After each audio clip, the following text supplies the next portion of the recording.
In today's Triple M, we talk about Zoom versus live shows and what you may want to consider. We also talk about buying instant downloads versus DVDs and opinion on those YouTubers whose whole content strategy is revealing other magicians' methods. Not magicians actually teaching, but setting out to reveal how something works just because they can.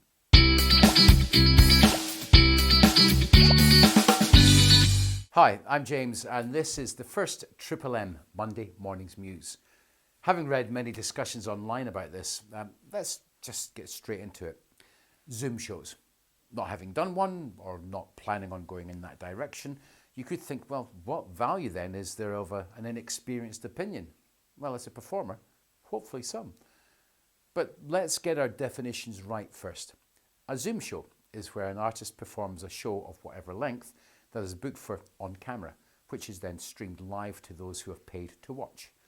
A live show is actually being there in the same room, the same place, the venue and space with those who are watching.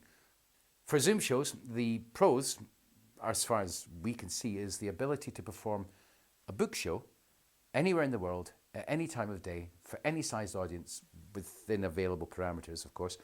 Perform multiple shows in one day, way easier, earn more with less expenditure, and if you have one, still be at home with your family. Putting it like that, it seems like a huge win-win, but as with all things, there are many cons, and for many, they're really quite big. The first one is quite obvious, the lack of that live energy and theatrical experience that comes from working in the same environment as the people that are watching you in situ. And this is, considered the norm.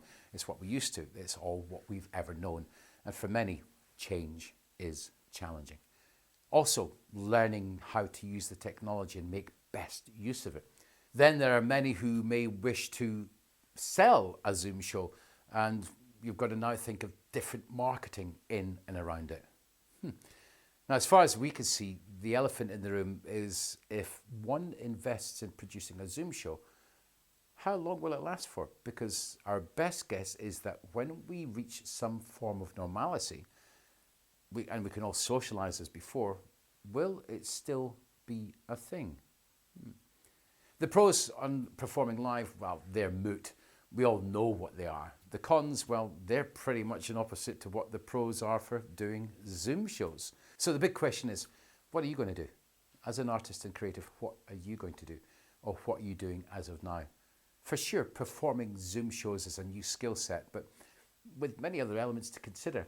And if one is champing at the bit to perform, I think that it would be a path to follow. What do you think? To be successful at it, and if you see it as a fit for yourself, just as you do with learning new routines, take time to learn how best to put one together and market it accordingly. Oh, and if you're watching this, our first Triple M, and you do Zoom shows, or could teach the ins and outs, leave a comment below. I'm sure there's a lot of people that would like to learn. Now, the digital stuff has been around for years, not only because of where we are now, but for many years before. Take buying DVDs. It's what we're all into for many years, and there's still a market for them.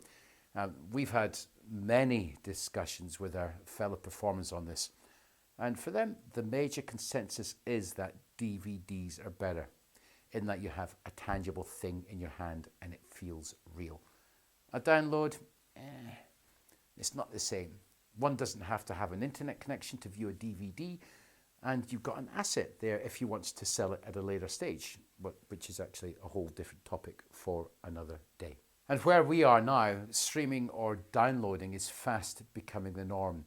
Yeah, you have to have an internet connection to download or stream what you buy, but that covers a massive part of the population and is mostly available to those who seek it out. We think it's obvious where our thoughts lay, and not being collectors, having a shelf stacked with DVDs or VHS, remember those VHS? And rather than having a library of stuff, we reckon downloading tutorials rather than buying DVDs is more conducive. But that's just our opinion. What's yours? Oh, and a small caveat. This does not include books. Books are a completely different entity and energy in of themselves. Books, yes. DVDs, no. Books, yeah. You get it. And finally, here's a conversation starter. YouTubers whose only content is revealing how a magician does a particular effect, as opposed to like 52 cards, who actually teach magic and although reveal a secret move, they're all about teaching and helping you grow. Exposure is bad for the art, but teaching others is a way for magic to grow. They that just reveal, well, I don't think they'll get anywhere in life, and we're certainly not going to give them any oxygen or any notoriety. Here's a very quick story, one that I remember from years ago. Someone is waiting for a train and goes to buy a coffee at the platform shop. Whilst they're waiting, they see a carousel with paperbacks on it, many different titles, some fiction and some not, and there's a book teaching magic. There's also a book about, I don't know, fly fishing, but they buy neither as none of those things interest them. Just something to think about. It is an interesting topic of conversation and one which we could have below, so please leave your thoughts down in there in the comments, that thing down the bottom right, that'd be cool. Now, as this is our first Monday morning's Muse, let us know how we're doing and what you would like to see more or less of. And please remember to click subscribe and the bell so you don't miss out on anything. Oh, as we are where we are right now, one of our community, my community, a stellar bloke and all-round good guy, Matt Bowden, has created a channel where he talks with artists, performers and magicians, and it's called Whining On, as in, whining on. And there's a link in the description below as well. And speaking of support, make sure to click on one of our videos over there and come join our mega competition to win one of our prizes. No sense in sharing us for itself, right? Get rewarded for doing so. Just saying, right? Anyway, thanks for watching. Look after yourselves. Look forward to seeing you in the next video. Take care and bye for now.